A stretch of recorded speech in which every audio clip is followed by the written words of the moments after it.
నిర్మల్ జిల్లా కుబ్బీర్ మండలంలోని సిరిపెల్లి ఒకటో తండా ఎంపీటీసీ సర్పంచ్లు పలు గ్రామాలకు చెందిన బీజేపీ బీఆర్ఎస్ పార్టీ నుంచి 200 మంది వరకు కార్యకర్తలు కాంగ్రెస్ పార్టీ ఇన్ఛార్జ్ నారాయణరావు పటేల్ ఆధ్వర్యంలో కాంగ్రెస్ పార్టీలో చేరారు.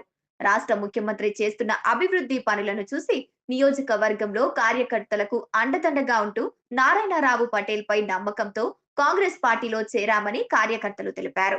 రాష్ట్ర ప్రభుత్వం వచ్చినప్పటి నుంచి సార్ మాకు ఈ అవసరం ఉన్నదని తెలిపితే చాలు దగ్గరుండి మా గ్రామాలలో అభివృద్ధి పనులు చేశారని, అది చూసే మేము 200 మందితో కుబీర్ నుంచి భారీగా ర్యాలీగా వచ్చి చేరామని కార్యకర్తలు తెలిపారు. నియోజకవర్గంలోని మా గ్రామాలకు ఇందిరమ్మ ఇల్లు మంజూరు చేయించారని, గ్రామంలోని సీసీ రోడ్లు, డ్రైనేజీలు, నియోజకవర్గంలోని మా గ్రామాలకు ఇందిరమ్మ ఇల్లులు మంజూరు చేయించారని, గ్రామంలోని సీసీ రోడ్లు, డ్రైనేజీలు బల్వాన్ నాయక్ గారు సిరిపల్లి నంబర్ 1 నంబర్ 2 గ్రంథాలయ చైర్మన్ రామచంద్ర రెడ్డి గారు, తానూరు చైర్మన్ మన మాజీ చంద్రకాంత్ అన్న గారు, కుబీర్ మండలానికి చెందిన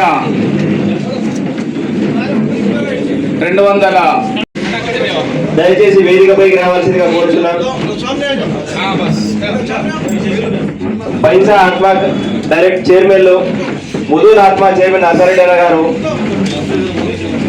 వేదికలో చేరడానికి సిద్ధమై ఈరోజు తాలూకా ఇన్ఛార్జ్ వారిలో కాంగ్రెస్ పార్టీ యొక్క అధ్యక్షులు భోజల నారాయణ పటేల్ ఆధ్వర్యంలో, క్రాంతి జవాన్ ఆధ్వర్యంలో 200 మంది కార్యకర్తలు బీఆర్ఎస్ నుండి కాంగ్రెస్ లో చేరడం జరిగింది.